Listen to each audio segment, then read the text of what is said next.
Hello दोस्तों, welcome back to our YouTube channel Prayagraj tourist. तो दोस्तों, आज की वीडियो में आप सभी को बताने वाला हूं कि आरआरसी प्रयागराज की तरफ से अभी कितनी सीटें बाकी हैं, कितने पैनल और आने हैं, सेकेंड डीवी के लिए कितनी सीटें अवेलेबल है लगभग, और सेकेंड डीवी की कट ऑफ क्या रह सकती है। तो यही सारे पॉइंट्स को मैं आज की वीडियो में कवर करने वाला हूँ। काफ़ी सारे कमेंट्स और क्वायरीज इसको लेकर के आ रही है, सो मैंने डाटा कुछ कलेक्ट किए हैं, उसके बेस पर मैं आगे की चीज़ों पे बात करूँगा। हो सकता है थोड़ा बहुत डाटा इनएक्यूरेट हो, बट लगभग वो सही ही है। मैंने काफ़ी मेहनत से इस सारे डाटास को कलेक्ट किए हैं, और आप भी इस डाटा को देखेंगे तो कहीं ना कहीं आप भी समझ जाएंगे कि क्या सीटें बच रही हैं और क्या पॉसिबिलिटीज़ हैं। तो सारी चीज़ें डाटा पे डिपेंड करती हैं, तो डाटा इसलिए मोस्ट इम्पॉर्टेंट हो जाता है। तो मैंने अभी डाटा जो भी कलेक्ट किया है उसके बेस पे मैं आगे बता रहा हूँ। और जो भी लोग चैनल पे नए हो, चैनल सब्सक्राइब करके बेल नोटिफिकेशन ऑन कर लीजिएगा। साथ ही टेलीग्राम चैनल की लिंक आपको डिस्क्रिप्शन मिल जाएगी, जरूर से ज्वाइन कर लीजिएगा। आपको काफ़ी सारे टेलीग्राम में ग्रुप भी मिल जाएंगे चैनल के अंदर ही, जैसे कि आपका रेलवे ट्रैकर करके मैंने बनाया हुआ है, जिसमें मतलब कि सारे स्टूडेंट्स हैं, कोई भी क्वारीज होती पूछ सकते हैं। और फोर्थ पैनल को लेकर के भी हैं, सेकेंड डीवी कब आएगी इसको लेकर के भी अलग से ग्रुप है, म्यूचुअल ट्रांसफ़र का अलग ग्रुप है। तो कहने का मतलब है हर चीज़ों के हर कैटेगरी के अलग अलग ग्रुप बना रखे। आपको जो भी रिक्वायरमेंट हो, जिस चीज़ की आपको ज़रूरत होती है उस ग्रुप में ज्वाइन हो जाइए। आपको टेलीग्राम चैनल में मिल जाएगा और लिंक आपको डिस्क्रिप्शन मिल जाएगी, या तो प्रयागराज टूरिस्ट सर्च करेंगे टेलीग्राम में तो भी मिल जाएगा। सो सबसे पहले अभी अपने पॉइंट पे हम आते हैं, और जैसा कि आप सभी स्क्रीन पे यहाँ पे देख भी रहे हैं, पहला पैनल की हम बात करते हैं। फर्स्ट पैनल में टोटल आया था 2103 लोगों का पहला पैनल आया था, जिसमें 333 यूआर के थे, एससी के 168 थे, 32 एसटी के थे, ओबीसी के 1370 थे, ईडब्ल्यूएस के 200 कैंडिडेट थे, और टोटल 2103 कैंडिडेट्स के फर्स्ट पैनल आए हुए थे। सेकेंड पैनल आपका आया हुआ था, जिसमें 1909 छात्रों का नाम था, जिसमें यूआर 0 था, एससी 505, एसटी 253, ओबीसी 827 और ईडब्ल्यूएस का 324, टोटल 1909। ऐसे ही पैनल थर्ड बात करते हैं तो यूआर 0 ही है, एससी 34, एसटी आपका 10 है, ओबीसी 0 है, ईडब्ल्यूएस 20 है और 64 टोटल जो है पैनल थर्ड आया हुआ था। तो ये हमारे तीनों पैनल हो गए। इन तीनों पैनल को टोटल करते हैं तो 4076 निकल के आता है। कहने का मतलब है 4076 स्टूडेंट्स के अभी तक पैनल जारी हुए हैं, और वैकेंसीज थी 4730 थी, लेकिन डीवी में 4651 लोगों को ही बुलाया गया था। बाकी की जो बच रही सीटें वो पीडब्ल्यूडी की थी, जो कि कैंडिडेट्स नहीं मिले थे, एलिजिबल नहीं पाए गए। इस वजह से वो वैकेंसीज आप उसको मान सकते हैं कि वो रिटर्न हो गए। ठीक है, तो 4651 ही आपको वैकेंसी मान करके चलना है, इसी में ही आप सभी के सिलेक्शंस होने हैं। फिर इसके बाद पेंडिंग रिज़ल्ट और सेकेंड डीवी की हम बात करते हैं। तो यहाँ पे अभी देखिए 300, इससे पहले अभी हम लोग दूसरी लिस्ट को देखते हैं, उससे काफ़ी हेल्प मिलेगी। यहाँ पे हम पिट क्वालिफाइड की बात करेंगे, क्योंकि डाटा भले अभी ज़्यादा महत्वपूर्ण नहीं है, लेकिन इन सारे चीज़ों को बेस बना करके वो सारे आगे के डाटा कलेक्ट किए गए हैं, जिससे आपको समझने में काफ़ी हेल्प मिलेगी। फिलहाल पेट क्वालिफाइड की हम बात करते हैं तो 7695 छात्रों को पेट क्वालिफाई हुए थे। टोटल बुलाए गए थे 13202 छात्रों को पेट के लिए बुलाया गया था, जिसमें 7695 क्वालिफाई थे और 5507 छात्र डिसक्वालीफाई थे। सो इतने जो है यहाँ पे क्वालिफाई थे। यूआर की बात करें 584 क्वालिफाई थे, एससी में 1253, एसटी में 672, ओबीसी में 4128, ईडब्ल्यूएस में 1058, टोटल 7695 छात्र पेट क्वालिफाई थे, जिसमें से कि आप सभी को डीवी के लिए बुलाया गया था 7651। ठीक है, अब पेट डिसक्वालीफाई कोई मतलब नहीं, वो छोड़ देते हैं। टोटल हमने बताया ही था कि इतने लोग बुलाया गया है।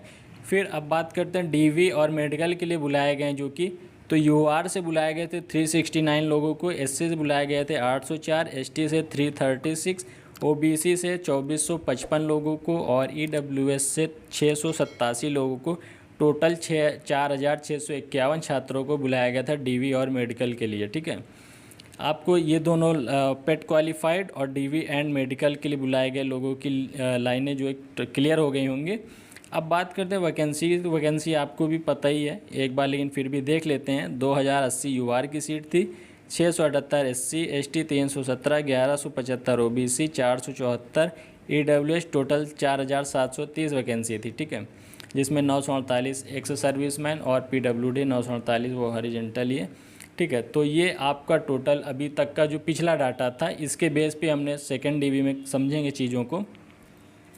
जैसा कि हमने बताया कि 369 UR में मेडिकल DV और मेडिकल के बुलाए गए थे, तो 369 प्लस आपका पेंडिंग रिज़ल्ट की बात करते हैं तो अभी आपका टोटल 575 बच रहा है। इसके बाद 3 पैनल आने के बाद, ठीक है, उसके बाद भी एक लिस्ट आपकी आई है, लिस्ट आई मेडिकल अनफिट की, जिसमें 114 लोगों का नाम था और कैटेगरी वाइज आप देख सकते हैं कितने कितने कैटेगरी के लोग थे, टोटल 114 था। ठीक है, अब इसके बाद आपका 333, फिर इसके बाद 36 लोग बचे हुए थे, क्योंकि 369 UR DV के लिए बुलाए गए थे, 36 बचे थे, जिसमें से मेडिकल अनफिट में 4 लोग पाए गए अनफिट, तो 36 में से 4 माइनस कर देते हैं तो 32 अब UR की सीट बची हुई है। मतलब UR 32 छात्र अभी UR के बचे हैं जिनका पैनल में नाम अभी तक नहीं आया है, DV और मेडिकल इनका हो चुका है।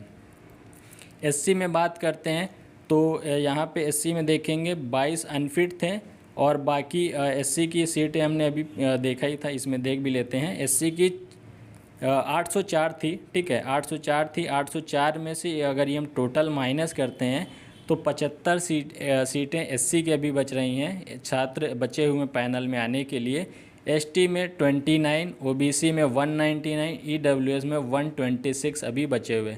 ठीक है, EWS बात करें 143 बचे थे, लेकिन अनफिट वालों को भी 17 माइनस करते हैं तो 126 अभी EWS में छात्र बचे हुए जिनका पैनल में नाम आना है, यानी कि छात्रों का भी पैनल में नाम नहीं आया, वो हैं 126 EWS के। तो ये जो नीचे लास्ट की लाइन है, ये अभी इतने छात्र बचे हुए हैं, यानी कि टोटल अगर बात करते हैं तो 461 छात्रों के अभी तक पैनल में नाम नहीं आए हैं। अभी इनका कुछ भी अता पता नहीं। अब इन्हीं 461 में वे छात्र भी हैं, जैसे कि आप देखेंगे बायोमेट्रिक, फ़ोटो मिसमैच या आपका सिग्नेचर कैपिटल स्मॉल वगैरह, ये सारे इशू को लेकर के काफ़ी छात्र हैं। और ये इसका अलग से मैंने टेलीग्राम में ग्रुप बनाया है, तो उसमें 155 तो ऐड है इंक्लूडिंग मी, बट अपना ID हटा देता हूँ, 154 है। लेकिन इसमें भी हो सकता है कुछ लोग इधर उधर के ऐड हो ही जाते हैं, तो हम 154 ना मान करके अगर इसको हम सीधे सीधे मिनिमम मान लेते हैं 130 भी, तो 461 में 130 ये माइनस कर देते, क्योंकि देखिए अभी जो रिजेक्ट किए गए मेडिकल के लिए, मेडिकल जिनका नहीं हुआ है, इनके बारे में अभी कुछ पता भी नहीं चल रहा है कि इनका कब जो है फॉरेंसिक जांच वगैरह होगी, और ना ही अदर जोन में अभी ऐसी कुछ ज़्यादा खबरें आई हैं। बाकी का प्रोसेस हो रहा है, थर्ड पैनल फोर्थ पैनल सब का आ रहा है, सेकेंड DV भी यहाँ तक की ऑर्गेनाइज़ की जा रही है। बट ये जो छात्र रोके गए हैं मेडिकल के लिए, DV यानी कि कह सकते हैं रिजेक्ट किए गए हैं, बाहर किए गए हैं फॉरेंसिक के लिए, तो इनका कुछ भी पता नहीं है। तो फिलहाल इनको अगर हम अभी यहाँ पे माइनस करके चलते हैं, अभी इन छात्रों का ऐसा नहीं है कि मैं इग्नोर कर रहा हूँ, बट फिलहाल अभी जिस टॉपिक पे हम बात कर रहे हैं वही चीज़ों को बात करेंगे। तो 130 अगर इसमें माइनस करते हैं 461 में, तो आपका देखेंगे 130 माइनस करने पे 3 यहाँ पे 330 बचेगा। ठीक है, 330 ये हो गए। अब इसमें भी 330 में भी काफ़ी छात्रों का हो सकता है कुछ ना कुछ वजह निकलेगी, चाहे डॉक्यूमेंट्स के लेकर के हो या टेम्परेरी अनफिट के लेकर के हो, तो बहुत सारी चीज़ें हो सकता है, कुछ ना कुछ होगा। अभी हमें भी नहीं पता चल पा रहे एग्जैक्टली अंदर RRC में चल के आ रहा है। तो 360 ही मान के चल रहे हैं कि फ़िलहाल अभी सीटें अवेलेबल हैं।